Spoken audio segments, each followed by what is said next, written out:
It was cold and quiet out near Uranus. Not much light came from the sun that far out. Most people never thought about what was floating in the dark between the planets, but some did.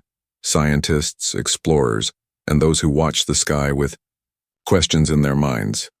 Daughter Lisa Harrow was one of them. She worked on Titan Station, a research base orbiting Saturn's moon. It wasn't fancy, but it was far from Earth, where space felt bigger and time moved slower. Lisa studied deep space signals, messages hidden in the radio waves that traveled through the universe. She had spent years listening to static, trying to find meaning in the noise. One day, something changed.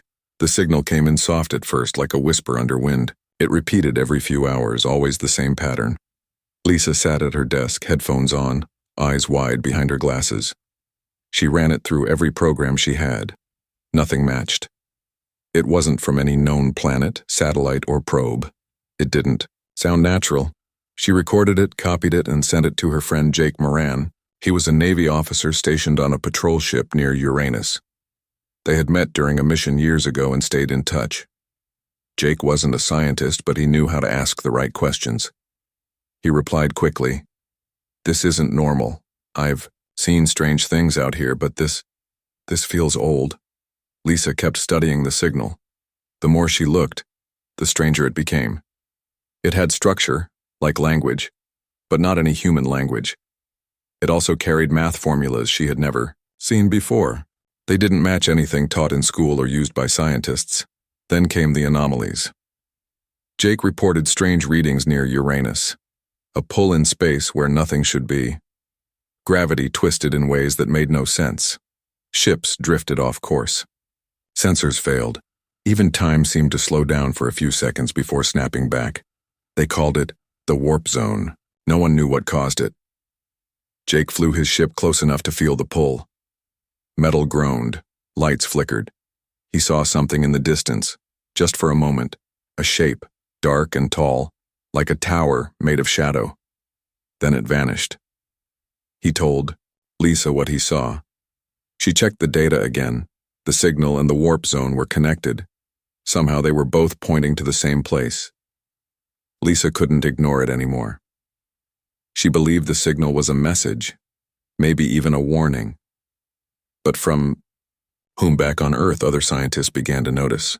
Reports were filed, meetings held in secret. Some said it was just space noise. Others thought it was a military test gone wrong. But Lisa and Jake knew better. They started digging deeper. Lisa found old records, very old ones. Not from satellites or telescopes, but from ancient books, cave paintings, and ruins buried under sand and ice. Some showed symbols that matched parts of the signal. One drawing, thousands of years old, showed a bright object above a village. People below raised their hands toward it like they were calling out. What if they had been answered? Meanwhile, Jake got orders to stop investigating the warp zone. Higher-ups said it was dangerous. They wanted him to move on. But he didn't. He asked for help. 2 other ships joined him. They flew together into the unknown. Something was there. Not just empty space. Not just dust and rock. Something was watching. Waiting. Then, the signal changed. It grew stronger, faster, clearer. It began to repeat in a new way. Lisa listened carefully. She wrote down what she could understand. A word appeared over and over. Weapon. That's when fear took root. Why would an ancient signal call humans a weapon? She dug through old files. She searched for any mention of humanity being created for war. She found myths, legends, stories of gods making soldiers from clay, fire, and blood. But these were just stories, weren't they? Or had someone gotten it right long ago? Jake called her late one night. His voice was low, nervous. "Something's moving out here," he said. "Not us, not any ship we know. It's big, and it's not alone." Lisa asked what he saw. "I don't know," he said, "but it knows we're here." They agreed to meet. Lisa would leave Titan Station. She would take a transport ship to Uranus. It would be risky, but they needed answers. As she packed, she looked at the signal one last time. It wasn't just a message. It was a key. And someone, or something, was waiting for them to use it. Lisa packed quickly. She didn't know what she was going to find near Uranus, but she couldn't ignore the signal anymore. It had changed, grown stronger, and now carried a message that scared her. You were made for war. She left Titan, stationed aboard a small transport ship called the Voyager 1. It wasn't fast, but it could fly deep into space. Jake Moran waited for her near Uranus, in his Navy patrol ship. They met in open space. Lisa sent him everything she had found. Old myths, symbols, and parts of the signal that matched ancient writings. Jake read through them with a serious face. These stories, he said. They're everywhere, old ones, from different places on Earth, same symbols, same ideas. Lisa nodded. Someone wanted us to remember something we've forgotten. Jake showed her new data from the warp zone. Scans revealed a hidden object floating in the dark. Not a rock or dust. It was built. Shaped like a long cylinder covered in strange markings. It's not ours, Jake said. We've never built anything like this. Lisa stared at the screen. The shape looked familiar. She pulled up images from ancient ruins on Earth. Cave, paintings, stone tablets, even carvings found under ice in Antarctica. They all showed the same thing. Tall cylinders falling from the sky. Could this be one of them? They flew closer. The object was silent. No lights, no movement. It looked dead. But as they approached, the signal grew louder. It came from inside, the cylinder. Lisa and Jake suited up and docked with it using a small shuttle. The metal was cold and smooth. It had no doors or windows, but when Lisa touched it, a panel lit up. Symbols blinked to life. It responded to her. She pressed a symbol that looked like an eye. The wall slid open. Inside, the air was dry and still. The walls glowed faintly. They walked slowly, careful with every step. Deeper in, they found a room filled with floating screens. They flickered to life when Lisa stepped inside. Words appeared, some in English, others in unknown languages. The system spoke in a calm voice, recorded long ago. This archive holds the truth of your kind. Listen. Well, Lisa and Jake stood still. The voice explained that long before humans walked the Earth, a powerful race known as the Virexians ruled much of the galaxy. They were peacekeepers, builders, and scientists, but they faced a threat unlike any other, a swarm of living machines called the Zirak. The Zirak did not speak. They did not stop. They consumed planets, turning them into fuel for more growth. The Virexians fought, but they were losing. So they made a plan. They searched the stars for life that could fight back. They found Earth, empty, quiet, full of potential. They brought seeds of life, shaping them over thousands of years. From those early creatures, humans evolved, but not by chance. The Virexians designed humans with special traits, strength, speed, intelligence, and most importantly, the ability to adapt. They built a secret gene into human DNA, one that would activate during war or danger. When triggered, humans became more than they were, faster, smarter, fearless. They were weapons. Weapons meant to rise when the Zirak returned. But the war ended before humans were ever needed. The Virexians defeated the Zirak using other means. They decided not to wake the weapon they had created. Instead, they watched from afar. Some stayed behind. They visited Earth many times, leaving signs and warnings. They tried to guide humans away from war, hoping they would never need to use them. But humans kept fighting. The Virexians feared what might happen if the trigger gene activated without control. The voice stopped. Silence filled the room. Lisa looked at Jake. He looked pale. They made us, she whispered, to fight a war we never knew existed. Jake shook his head. And we've been fighting ever since. They took copies of the data and left the cylinder. Outside, the signal had stopped. The warp zone was gone. Back on their ships, they began to study the files. There were maps, records, of past visits and messages left for future humans. One file caught Lisa's eye. It showed a list of names, human names, people who, according to the Virexian logs, had already shown signs of activation. Soldiers, leaders, even artists, those who had done impossible things in times of crisis. Lisa scrolled through the list. There were hundreds, maybe thousands. She turned to Jake.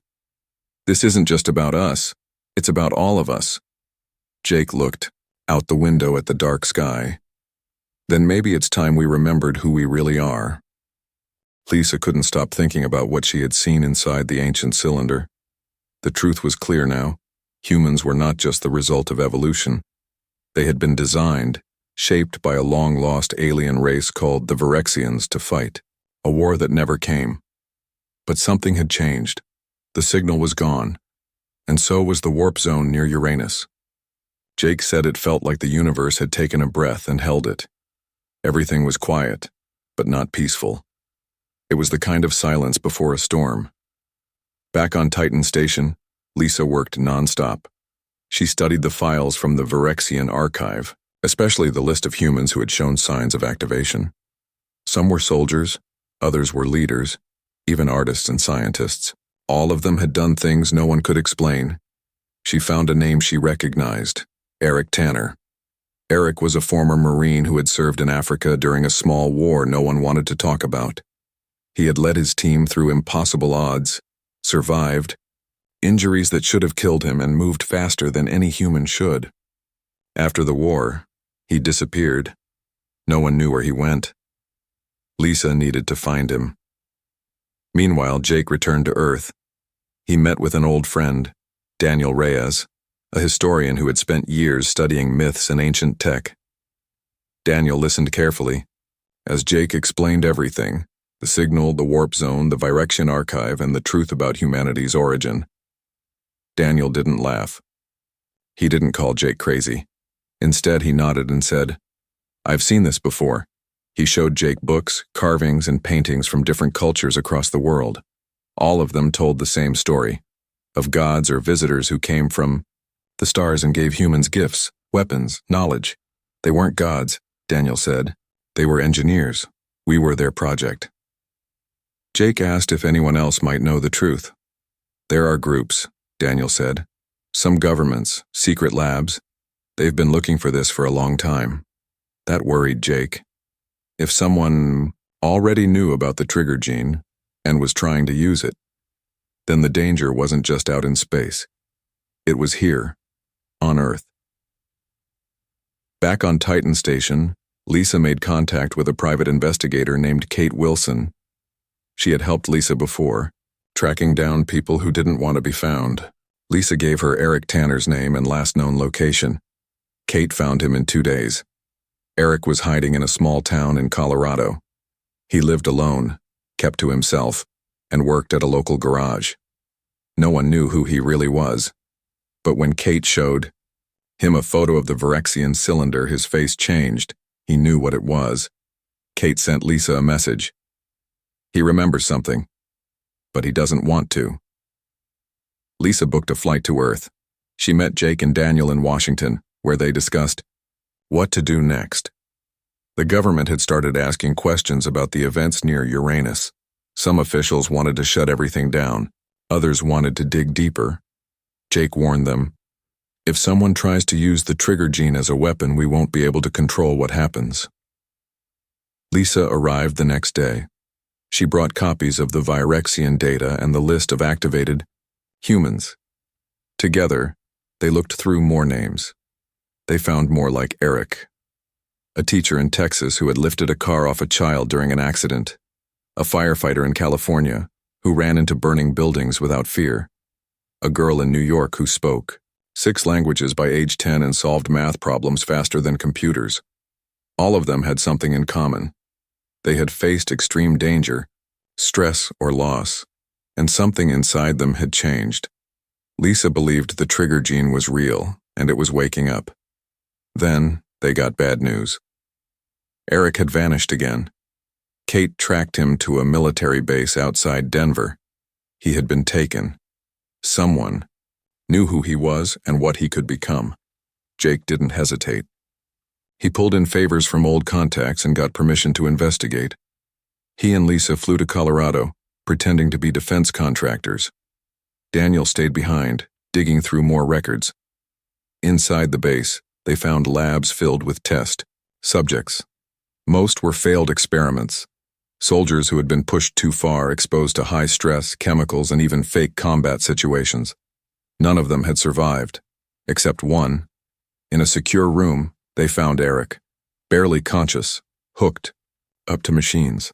His skin was pale, his eyes red. He looked broken, but alive. Lisa approached him slowly. "Eric, can you hear me?" He opened his eyes. "Yes," he whispered. "But I don't know if I'm still me." Jake checked the data nearby. It confirmed their fears. The military had been trying to activate the trigger gene on purpose. They wanted soldiers who couldn't be stopped. But the process was unstable. Most died. Those who survived became unpredictable, violent, confused, unable to tell friend from foe. Eric was different. He had survived. And he remembered what it felt like. "It wasn't pain," he said weakly.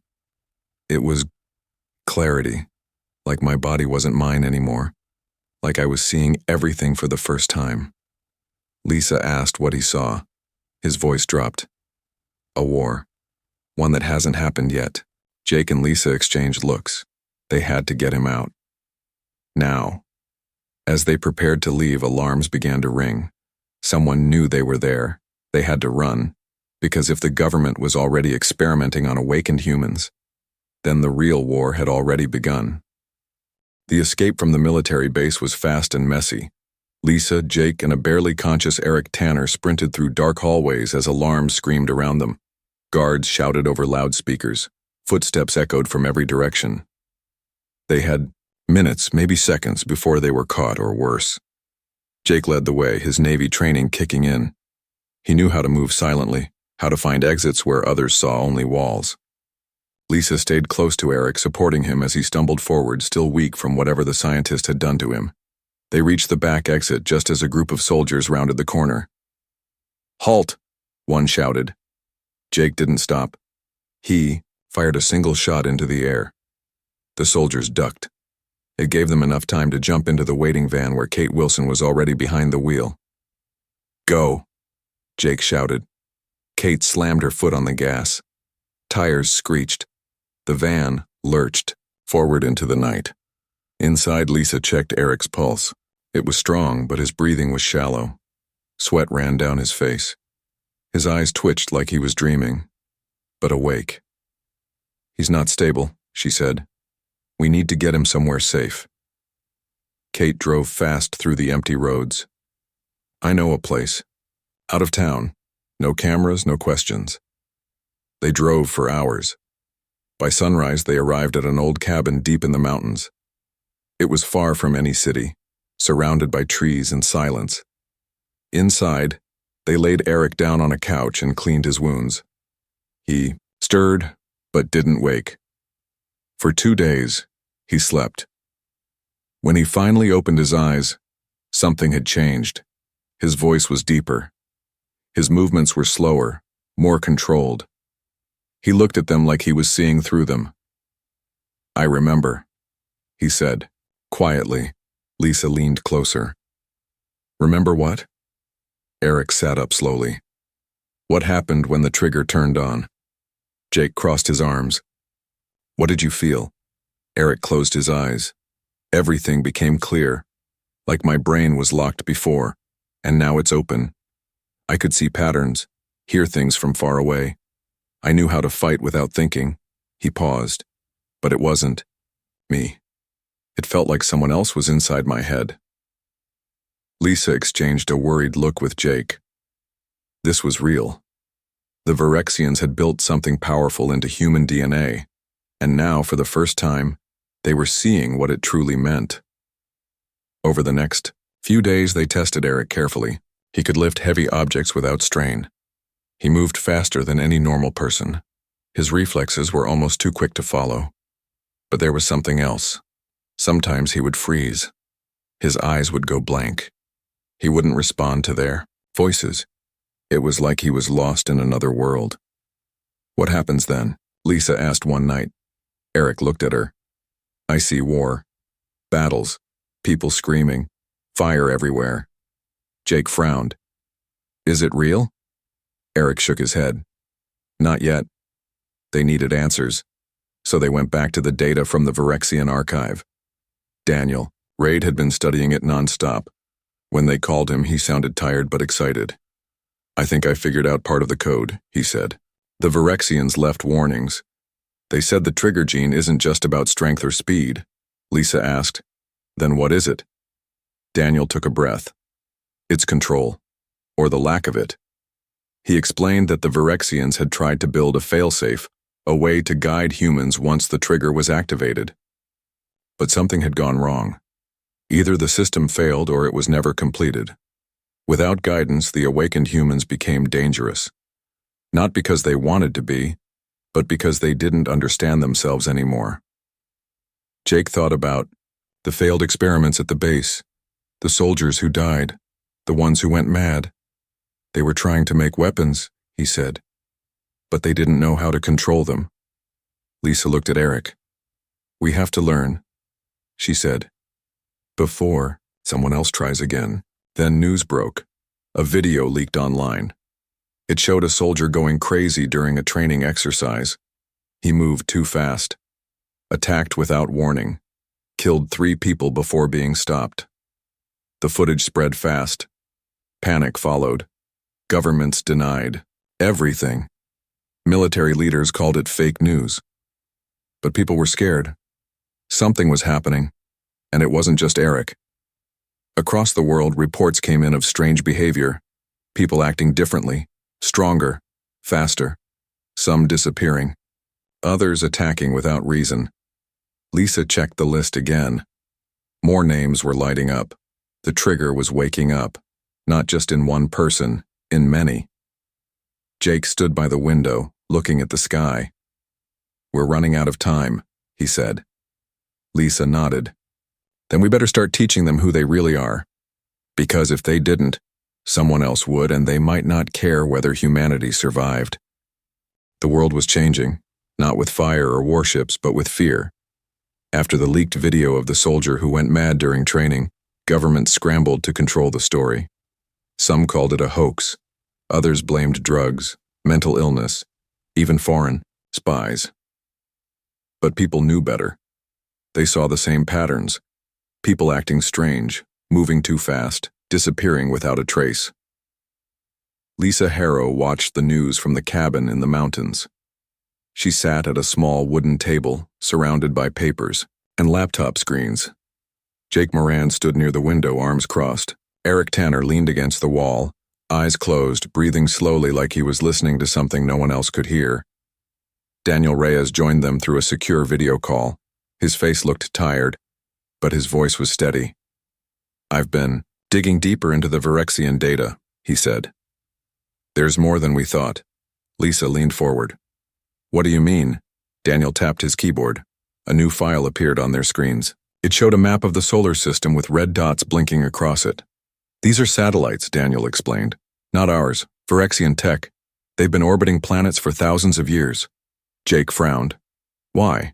Daniel zoomed in, on one near Mars. They were sending signals, behavioral protocols, guidance codes.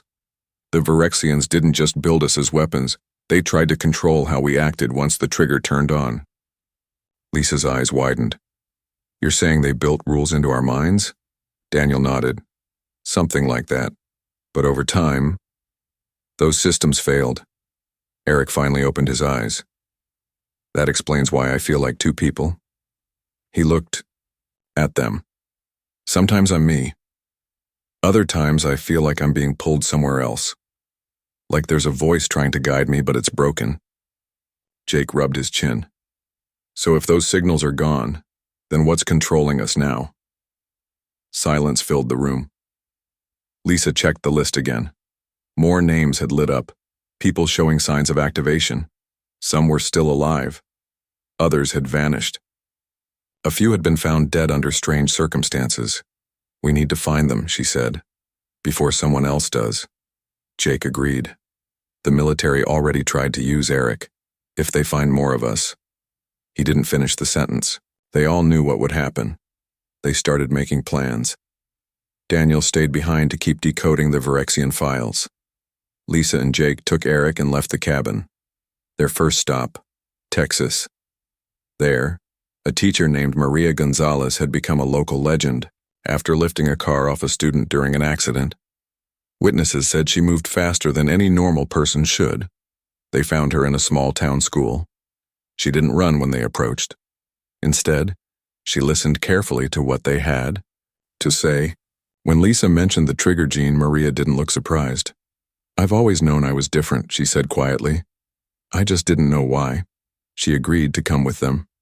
Next, they traveled to California, where a firefighter named Anthony Cruz had walked into burning buildings without hesitation. He saved 5 people before collapsing from smoke inhalation. He remembered waking up later, not knowing how he got out. Anthony came too. Together, they formed a small group, 5 awakened humans, each with pieces of something bigger inside them. But not everyone wanted to be found. Some of the names on the list led to dead ends. Others had been taken, disappeared into secret labs or military bases. Lisa feared what might be happening to them. Then came the worst news. A city in Ohio had gone dark. No communication, no power, no movement. Satellite images showed smoke rising. From the center, roads were blocked. Emergency teams couldn't get in. Jake called in a favor. He got access to military footage taken by drones.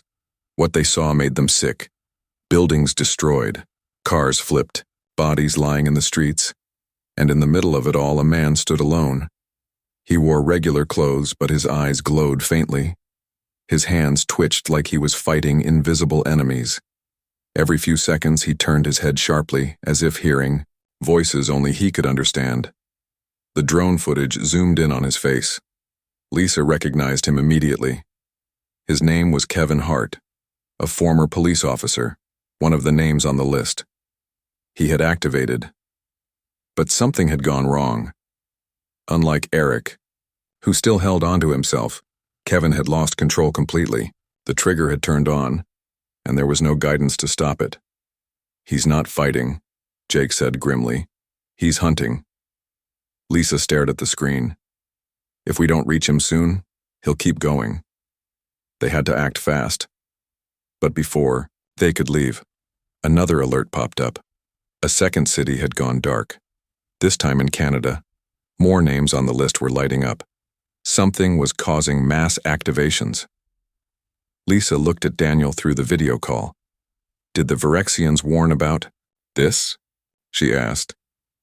Daniel nodded slowly. "Yes, they called it the breaking point." Jake asked, "What happens then?" Daniel read from the text. "When enough awaken without control, the weapon turns on itself." Silence. Eric clenched his essay. "Then we're not just trying to survive." He looked at them. "We're trying to stop ourselves." The world was waking up, not in the way people usually meant. Not with sunrise or birds singing, but with fear, confusion, and power. Across the globe, more names on Lisa's list began to light up. People changing, activating, becoming something. They didn't understand. Some tried to hide, others were taken, and a few chose a side. In Ohio, Kevin Hart had vanished after the destruction of the city. Military forces arrived too late. By then, the damage was done. Bodies lay in the streets, buildings were shattered. Survivors spoke of a man who moved like lightning, eyes glowing, voice echoing with words he couldn't have known. He wasn't alone. Reports came in from other places: Canada, Germany, Japan. People awakening in bursts of strength and speed. Some helped others, some ran, some attacked without reason. Governments panicked. Some leaders called for calm, others demanded action. Secret meetings were held behind closed doors. Generals, scientists, and politicians debated what to do with the awakened. One idea rose above the rest: use them. Back in the mountains, Lisa, Jake, Eric, Maria, and Anthony watched the news in silence. They had seen what happened when someone activated without control. They knew how dangerous it could be, but they also knew something else. They weren't just weapons. "We need to find the others," Maria said, "before someone else does." Jake nodded. "And before they lose themselves." They split into teams. Lisa and Daniel Reyes stayed behind, working through the Virexian data. They searched for anything that might help: codes, messages, warnings. Anything that could teach the awakened how to control what was happening to them. Meanwhile, Jake, Eric, Maria, and Anthony traveled across the country, tracking down those on the list. Some were easy to find. A girl named Sophia, only 16, lived in New York with her aunt. She had started speaking languages she never learned, solved math problems faster than computers. Teachers called her a genius, but she said it felt like her mind was racing faster than she could handle. She was afraid. "I don't know who I am anymore," she whispered. Eric sat beside her. "We're still us. We just see more now." Sophia agreed to come with them. Then there was Ryan Porter, a former soldier who had gone missing after a mission in Africa. They found him hiding in Mexico, working as a fisherman. He looked normal at first until he reacted to a falling crate by catching it with one hand, something no human should be able to do. Ryan didn't want to talk at first, but when they showed him the footage from Ohio, his face changed. "They're going to hunt us," he said quietly. "The governments, the labs, they'll want to control us." Jake crossed his arms. "Then we have to stay ahead of them." Back at base, Lisa made a discovery.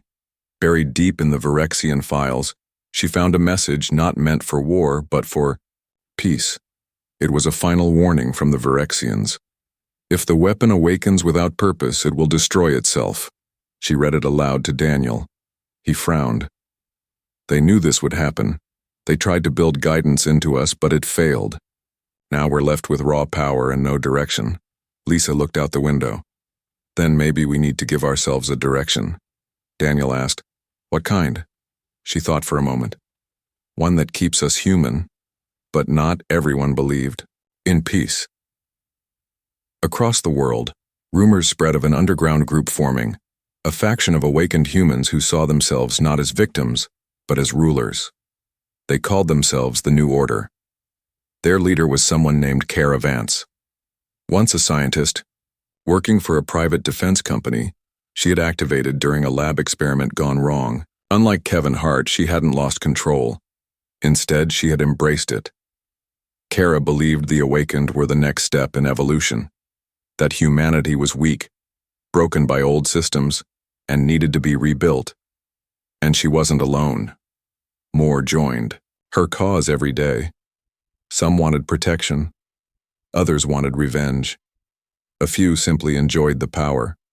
They took over a research facility in Canada, using stolen tech to amplify their abilities.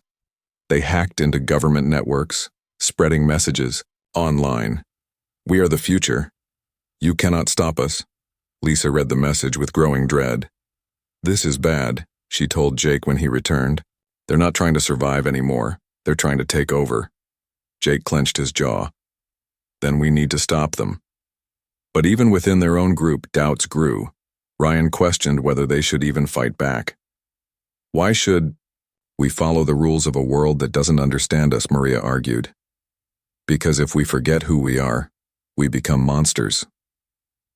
Anthony stayed quiet, watching both sides. Even Eric struggled. At night he would wake up gasping, eyes wide, hands shaking. Visions haunted him. Battles, fire, voices whispering in his head. Sometimes he couldn't tell if they were memories or something else. He feared what he might become. Lisa tried to reassure him. "You're still you. Whatever's inside you, you can control it." Eric looked at her. "What if I don't want to?" Silence. Because deep down, part of him liked the power, liked the clarity, liked not being afraid, and that scared him more than anything. Outside, the world kept changing, awakened. Humans were rising. Some fought to protect, some fought to survive, and some fought to rule. A shadow fell across the sky, not from a storm or an airplane, but from something far older, something that had been waiting. The object emerged from the edge of the solar system, silent, vast, and impossible to ignore. It was not a ship in the way humans understood ships. It was more like a floating island shaped like a long spear with glowing lines running down its sides. It moved without engines, without sound, as if space itself bent around it. It was the Virexian Ark. Back on Earth, alarms went off in every major city. Satellites picked up the arrival, military forces scrambled, scientists watched in awe and fear. No one knew what it was, but everyone agreed on one thing. It was heading for Earth. Lisa Harrow stared at the screen in the mountain cabin, her face pale. "They're here." Jake Moran stood behind her, arms crossed. "Did we call them?" Lisa shook her head. "No. They must have detected the mass activations, the breaking point." Eric Tanner sat nearby, his hands clenched. He could feel something, a pressure in his mind, like a voice trying to speak but too far away to understand. Maria Gonzalez looked at the footage again. "What do they want?" Daniel Reyes answered slowly. "Maybe the same thing we do. Control." Outside, the world reacted in panic. Some governments tried to communicate. Others prepared for war. Fighters were launched. Missiles were armed. But nothing humans had could match the size and power of the approaching Ark. Then came the message. It didn't come through radio or television. It came directly into every human mind. A single word echoed in their thoughts. Stop. People dropped to their knees. Some screamed. Others simply froze, overwhelmed by the presence of something greater than themselves. The Virexians were speaking. Across the globe, awakened humans felt it most strongly. Sophia, Ryan, Anthony, they all gasped as the voice touched their minds. It wasn't cruel, it wasn't kind, it was ancient, and it was warning them. Back in Canada, Cara Vance and her followers watched the event unfold from their hidden base. "They're afraid," Cara said, watching the chaos on screens. "Good." Her second-in-command, a man named Malik, frowned. "You think they'll stop us?" Cara smiled. "No. They'll try to control us. That's what they always wanted." She turned to the others. "We don't need their permission to lead." Meanwhile, Lisa and Jake made a plan. "We have to reach the Ark before anyone else does," Lisa said. "If we can talk to them, maybe we can prove we're not just weapons." Jake looked doubtful. "And if they decide we are?" Lisa met his eyes. "Then we fight, not them, ourselves." They gathered their team, Eric, Maria, Anthony, Ryan, and Sophia. They took a stolen military transport plane and flew north, toward where the Ark was expected to make contact. As they flew, the sky changed. The clouds parted. Light poured down, not sunlight, but something else. Pure. Cold. Focused. The Ark hovered above a remote part of Alaska. No cities nearby, no people, only snow and silence. Jake landed the plane carefully. The group stepped out, breath visible in the cold air. Above them, the Ark opened. A beam of light stretched down, touching the ground. From it, figures emerged. They were tall, taller than any human. Their skin shimmered like water under moonlight. Their eyes held galaxies. One stepped forward. Its voice did not come from its mouth, it came from thought. "You were made to protect, but now you destroy yourselves." Lisa stepped forward. "We didn't know who we were until recently." The Virexian tilted its head. Knowledge was given, guidance was lost. Eric spoke next. "We're trying to understand, but some of us are choosing a different path." The being looked at him. For a moment, Eric felt like he was being seen inside out. Every thought, every fear, every memory. Then the Virexian turned back to Lisa. "We will restore balance." Jake tensed. "How?"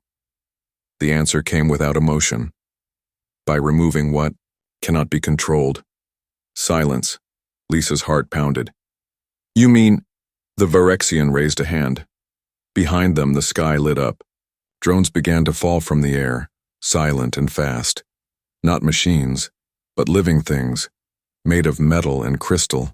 They spread across the sky, moving toward cities where awakened humans had gathered. "They're going to kill them," Anthony whispered. Maria looked horrified. "All of them?" Jake turned to the Varexian. "You can't do this." The being's gaze was calm. "We gave you life. We will end what threatens the order." Lisa stepped between them and the sky. "You designed us. You made us this way. If we're broken, it's because of you." For the first time, the Varexian hesitated. "You defy your makers?" Lisa nodded. "Yes, because we're not just weapons. We're people." Jake put a hand on her shoulder. "Let us fix this. Give us a chance." The Varexian studied them, both. Then it spoke. "You have one cycle of your sun. Prove your kind is worth saving." With that, the drones stopped. But they did not leave.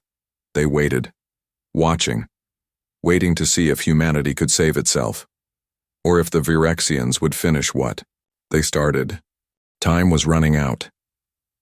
The Varexian ark hovered above Alaska, silent and unmoving. Its drones remained in the sky like waiting hunters. The message was clear. Humanity had one day to prove it could control itself. If not, the awakened would be erased. Lisa Harrow stood at the center of a small military base turned into their command post. Maps covered the walls. Laptops glowed with data.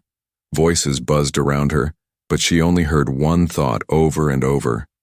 "We were made as weapons. Now we have to prove we're more than that." Jake Moran paced nearby, talking on a secure line to allies across the world. "We need every awakened human we can find," he said. "If the Varexians are watching, we show them we can work together." "Eric." Tanner leaned against a wall, arms crossed. His eyes were tired but sharp. "Some won't come," he said. "Kara and her group won't listen. They think this is their chance to take power." Maria Gonzalez stepped forward. "Then we don't wait for them. We save who we can." They split into teams. Lisa and Daniel Reyes worked from the base, sending messages through hidden networks to any awakened humans still free. They called for peace, for unity, for control. Jake, Eric, Maria, Anthony, and Ryan took the field. Their first stop was Canada. Kara Vance and her followers had gathered near the ruins of an old research facility. They believed the Varexians were weak, afraid of what humanity could become. Kara saw the drones above Earth as a challenge, not a threat. When Jake's team arrived, they found her standing on top of a broken tower, looking down at them like a queen. "You came to stop me?" she asked, voice echoing. Jake shook his head. "We came to warn you. The Varexians will destroy us all if we don't prove we can control ourselves." Kara laughed. "Control? Why would we want that?" She raised a hand, and behind her, dozens of awakened humans stepped forward, each one glowing faintly, eyes full of fire. "They gave us power," Kara said. "Not to hide it, not to beg for mercy, to rule." Eric stepped forward. "You're wrong. This isn't about ruling, it's about surviving." Kara looked at him. "You've felt it too, haven't you? That clarity, that strength. You know what we could be." Eric did feel it. He had struggled with it since the beginning, but now standing here he knew the truth. "We are more than weapons," he said, "but only if we choose to be." Kara's face darkened. "Then you're just another slave to fear." She raised her hand again. Her people attacked. Jake's team fought back. Fists flew. Bodies moved faster than normal eyes could follow. Lightning fast. Strikes. Walls shattered. Snow melted from heat of battle. Eric faced Kara directly. They clashed in a blur of motion. Neither held back. Both understood what was at stake. In the end, it wasn't strength that won. It was choice. Eric grabbed Kara by the arm, looked into her eyes, and whispered, "You don't have to do this." For a moment, she hesitated. Then the sky changed. New signal came from the Varexian ark. The drones began to move. They weren't just watching anymore. They were preparing to strike. Across the globe, awakened humans stopped fighting. They looked up, feeling the same thing. The end was coming, unless they could stop it. Back at the base, Lisa and Daniel worked fast. "There has to be a way to shut this down," Lisa said. "The Virexians built guidance systems. Maybe we can reactivate them." Daniel scanned files. "Maybe, but we'd need access to the main control core on the Ark." Jake's voice came through the radio. "Then we're going to the Ark." The plan was insane. Take a stolen alien ship, fly into orbit, board the Virexian Ark, and convince or fight an ancient alien race to stop their own weapon. No one said, till the team gathered what little they had. Sophia, the young girl who spoke forgotten languages, joined them. She might be able to understand the Virexian systems better than anyone. They launched at sunset. The flight was rough. Alarms blared. Gravity shifted. The closer they got to the Ark, the heavier the pressure in their minds became. The Virexians were aware of them. As they docked, the ship doors opened to silence. Inside, the air was cold. Lights pulsed slowly along the walls. Everything felt alive, like the ship was breathing. They walked deeper, guided by Sophia's instincts and Daniel's translations. Finally, they reached the core. A large crystal floated in the center of a round room. Lines of light ran through it like veins. It pulsed with energy. Sophia stepped forward. She placed her hands on the crystal, and the Virexians spoke. "You have failed balance." Lisa stepped beside Sophia. "No, we're trying. Give us time." "Time is wasted." Eric stepped forward. "Then use us, don't erase us, let us fix what you started." The room grew darker. Then the voice returned. One final test. The ground shook, walls shifted. From the shadows, figures emerged. Not Virexians, but something worse. Awakened humans, lost, broken, consumed by power they couldn't control, twisted versions of what they once were.